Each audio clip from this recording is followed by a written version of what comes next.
Genghis Khan दुनिया का सबसे क्रूर तानाशाह, जिसने जीते जीत 4 करोड़ लोगों का कत्ल किया, शहरों को कब्रिस्तान में बदल दिया। मंगोल साम्राज्य के संस्थापक चंगेज के दरिंदे सैनिक जिस भी देश पर हमला करते, वहां के राजा आम जनता और यहां तक कि जानवरों को भी मौत के घाट उतार देते और कई फीट ऊंचे लाशों के पिरामिड बनाकर अपनी जीत का परचम लहराते। जिसके बाद चंगेज उस राज्य की राजकुमारियों का यौन शोषण करता, जबकि उसके सैनिक वहां की आम महिलाओं की इज्जत लूटते। सिर्फ कुछ ही सालों में चंगेज ने दुनिया के 1/3 हिस्से को अपने कब्जे में कर लिया था और अपने साम्राज्य को दुनिया के सबसे अमीर और खतरनाक साम्राज्य के रूप में स्थापित किया और दुनिया की 10 पर्याय आबादी को खत्म कर दिया। जो दानव आजाद लोगों का ही इतना बुरा हश्र करता था, वह अपने गुलामों के साथ तो जानवरों से भी गंदा सलूक करता था। तो कैसे चंगेज खान ने अपने राज में करोड़ों गुलाम की बलि चढ़ा दी? इस क्रूर राजा के अतरंगी शौक कैसे थे? कैसे चंगेज खान ने मरने के बाद भी 40,000 लोगों की जान ले ली? और क्यों आज तक कोई भी देश चंगेज खान के कब्र नहीं खोज पाया है, जानेंगे इस हैरान कर देने वाली वीडियो में। लेकिन उसके पहले प्लीज आप वीडियो को लाइक और चैनल को सब्सक्राइब जरूर कर दीजिए। 12वीं सदी की शुरुआत में चंगेज खान ने मंगोल साम्राज्य की नींव रखी थी और उसकी नज़र में अपनी प्रजा के अलावा दुनिया के किसी भी इंसान या जानवर की कोई अहमियत ऐसी नहीं थी। इसलिए वह अपने गुलामों के साथ इतना बुरा व्यवहार करता था कि सुनकर किसी शीए की भी रूह कांप जाए। इतिहासकार बताते हैं कि चंगेज जिस भी साम्राज्य पर हमला करता, वहां के कुछ लोगों को अपना गुलाम बना लेता। फिर जब मंगोल सेना दूसरे राज्य पर हमला करने जाती तो उन गुलामों को ढाल की तरह इस्तेमाल किया जाता था।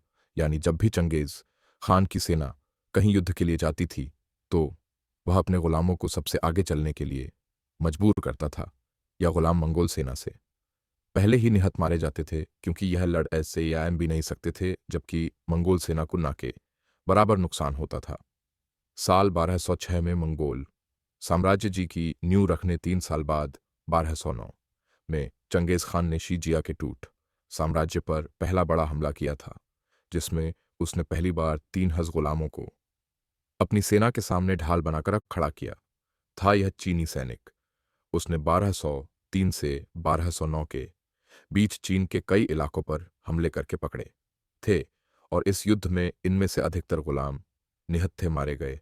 जिसके बाद यह सिलसिला चलता रहा और हद तो तब हो गई जब साल 1223 में उसने मिडिल ईस्ट में खजरजम पर हमला किया तो उसने उन लाखों मुस्लिम बंदियों को अपनी ढाल बनाया जो सुने खजरजम पहुंचने से पहले पकड़े थे। चंगेज खान ने इन गुलामों की अहमियत सिर्फ उन खिलौनों की तरह समझी जिन्हें वह कभी भी तोड़ सकता था, और उसने इनका इस्तेमाल ना सिर्फ जंग में बल्कि अपने साम्राज्य के विकास में भी किया। चंगेज के दरिंदे सैनिक उन गुलामों से नर्क से भी बदतर व्यवहार करते थे। ठंडी और गर्मी उन्हें बदन ढकने के लिए पूरे कपड़े तक नहीं दिए जाते थे और नहरें खुदवाई जाती थी, किले की दीवारें बनवाई जाती थी, पक्की सड़कें बनवाई जाती थीं, और जब मन पड़े इनका शोषण किया जाता। और यह तो कुछ भी नहीं, चंगेज खान के राज में मंगोल लोग इन गुलामों के बीच कीड़े मकोड़ों की तरह लड़ाई करवाते थे और खुद दर्शक बनकर तमाशा देखते थे। इन गुलामों को तब तक रुकने की अनुमति नहीं होती थी जब तक दोनों में किसी एक की जान ना निकल जाए, और जब लोगों का मन दो गुलामों की लड़ाई से भर जाता था तो उन्हें जानवरों से लड़ने के लिए मजबूर किया जाता था। चंगेज खान ने अपने गुलामों के साथ ऐसा काम किया था जिसने उस समय इंसानियत का गला घूंट दिया था, और यह भयानक काम था गुलामों का यौन शोषण। चंगेज खान के शासन में गुलामों की यौन उत्पन्न की कोई इस सीमा नहीं थी। चंगेज की सेना युद्ध में महिलाओं को सामान की तरह लूट ले आती थी।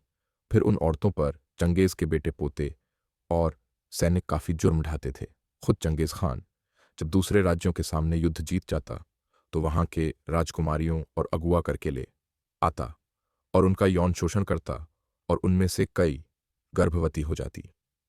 वहीं चंगेज की अपनी 500 से भी ज्यादा बीवियां थीं, जिनके साथ उसने हजारों बच्चे पैदा किए। उन बच्चों ने और बच्चे पैदा किए।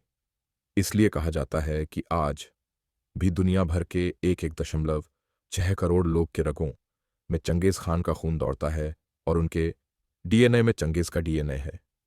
चंगेज खान एक अतरंगी शौक रखता था मरते हुए हाथियों की चीखें सुनना। जी हाँ, इतिहास के कई राजाओं की तरह चंगेज को भी हाथियों को तड़पाने में मजा आता था, क्योंकि जंगल के सबसे बड़े जानवर को बेबस महसूस करवाकर उसे अपनी ताकत और दुनिया में अपने कद को लेकर संतुष्टि की मिलती थी। इसलिए चंगेज खान कई बार एक ऊंची पहाड़ी के पास कुर्सी रखकर बैठ जाता और अपनी सेना को 100 हाथियों के साथ पहाड़ की चोटी पर भेजता, जो बारी बारी से उन हाथियों की याकी को नीचे धकेल देते थे। और जब हाथी नीचे गिरकर अपने जीवन के आखिरी पलों में चीखते और रोते थे, तब चंगेज उन्हें तड़पता देख हंसी के ठहाके लगाता था। चंगेज की नज़र में इंसान की जान की कोई अहमियत नहीं थी, और जब उसने ख्वारिज्म साम्राज्य पर हमला किया था, तब उसमें निशापुर, मर्व और हेरात नाम के दुनिया के 3 सबसे अमीर शहर थे। फरवरी 1221 में चंगेज ने अपनी सेना को मर्व पर हमला करने का आदेश दिया और हर सैनिक को कम से कम 300 लोगों को मारने का लक्ष्य दिया। मंगोल सेना जानवरों की तरह मर्व में घुस गई और वहां के 13 लाख लोगों को मौत के घाट उतार दिया। इस महायुद्ध में चंगेज का साथ दे रहा था उसका दामाद, जिसे निशापुर यानी आज के ईरान के एक तीरंदाज ने युद्धभूमि में मार गिराया। जब मंगोल साम्राज्य में यह खबर पहुंची तो चंगेज की बेटी का दिल टूट गया और वह कई दिनों तक रोती रही, जो देखकर चंगेज खान गुस्से में आग बबूला हो गया और अप्रैल 1221 में उसने अपनी सेना को आदेश दिया कि निशापुर में कोई जिंदा नहीं बचना चाहिए। चंगेज के आदेश से मंगोल सेना निशापुर पर टूट पड़ी और उन्होंने न सिर्फ एक 6.5 लाख लोगों को मार गिराया, बल्कि लाखों जानवर भी मार दिए, जिसके बाद मरे हुए लोगों की 3 बड़े पिरामिड बनाए गए, एक मर्दों का, दूसरा औरतों का, तीसरा बच्चों का। यह इसलिए किया गया ताकि कोई दोबारा मंगोल सम्राट चंगेज खान के परिवार पर हमला करने से पहले 100 बार सोचे।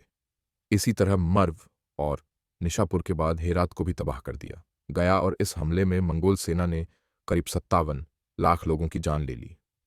यह संख्या कितनी बड़ी थी, इसका अंदाजा आप इस बात से लगा सकते हैं कि उस वक्त वातावरण में ऑक्सीजन और कार्बन डाइऑक्साइड का संतुलन ही बिगड़ गया था। इस तरह दुनिया के 1/3 हिस्से पर कब्जा करने, 4 करोड़ लोगों की जान लेने और 14 ट्रिलियन अमेरिकी डॉलर्स की संपत्ति कमाने के बाद साल 1227 में चंगेज खान की रहस्यमय ढंग से मौत हो गई। लेकिन आपको यह जानकर हैरानी होगी कि दुनिया के सबसे क्रूर तानाशाह की कब्र का है यह आज तक कोई नहीं जान पाया, और चंगेज दुनिया का इकलौता ऐसा तानाशाह है जिसने अपनी मौत के बाद भी हजारों लोगों को मौत के घाट उतार दिया। दरअसल जब चंगेज खान की मौत हुई, तब उसके बेटे ने उसकी विल यानी आखिरी इच्छा पत्र पढ़ा, जिसमें चंगेज ने लिखा था कि मुझे कहाँ दफनाया जाएगा, यानी मेरे मकबरे की लोकेशन किसी को पता नहीं होनी चाहिए, ताकि भविष्य में कोई मुझे खोज ना पाए। उस दौर में मंगोल साम्राज्य की परंपरा थी कि वे अपने शासक की हर इच्छा माने। इसलिए जब चंगेज खान को दफनाने की जगह ले जाया जा रहा था, तो तब रास्ते में दिखने वाले हर इंसान और जानवर को मार दिया गया।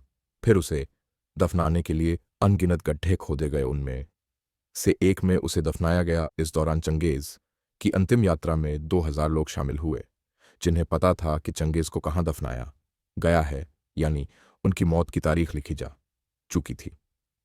खैर, चंगेज खान के अंतिम वेश के बाद कई एकड़ बड़ी उस जगह पर 1000 घोड़ों को दौड़ाया गया था, ताकि जमीन हर तरफ से एक जैसी दिखे और किसी को पता ना चले कि चंगेज को दफनाने के लिए कहाँ गड्ढा किया गया। फिर शुरू हुआ कत्लेआम उन 2000 लोगों का, जो चंगेज खान के अंतिम क्रिया में हिस्सा लेने पहुंचे थे। जब सैनिकों की पहली टुकड़ी ने इन 2000 लोगों को मारा, तब दूसरी टुकड़ी वहां पहुंची और उन्होंने मंगोल सेना की पहली टुकड़ी समेत उन 1000 घोड़ों को भी मार दिया जिन्हें वहां दौड़ाया गया था। फिर तीसरी टुकड़ी ने आकर दूसरी टुकड़ी को मार दिया। यह सिलसिला कई बार चला और यह कत्लेआम भय इलाकों में कई जगहों पर हुआ ताकि असली जगह छिप जाए। कहा जाता है कि इसके बाद मंगोल सेना की निगरानी में उस इलाके में बहने वाली नदी की बहाव की दिशा को भी बदलवा दिया गया और आज भी बहती नदी के नीचे जाकर कई किलोमीटर लंबी खुदाई करना असंभव है। इसलिए आज तक कोई चंगेज खान के मृत शरीर को खोज नहीं पाया। हैरानी की बात यह है कि सैनिकों ने नदी की दिशा बदलवाने वाले मजदूरों को भी मार दिया। फिर सैनिकों की उस टुकड़ी को भी मौत के घाट उतार दिया गया। यह सिलसिला तब तक चला जब तक चंगेज खान के मकबरे के बारे में जरा सा भी अंदाजा रखने वाला आखिरी व्यक्ति मारा नहीं गया। इस तरह चंगेज खान ने अपनी मौत के बाद भी करीब 400,000 लोगों की जान ले ली। लेकिन चंगेज खान क्यों नहीं चाहता था कि कोई उसके मकबरे को ढूंढ पाए, तो इसे लेकर उसका मानना था कि भविष्य में उसका मृत शरीर ढूंढ उसकी नकल ना करें और ना ही कोई उसकी मूर्ति बनाकर पूजा करें। इसी कारण से उसने ना तो कभी अपना स्केच बनवाया और ना ही कोई प्रतिमा। और इस वक्त आप स्क्रीन पर चंगेज खान की जो तस्वीर देख रहे हैं उसे भी उसके मरने के बाद ही बनाया गया था। तो आज के लिए बस इतना ही।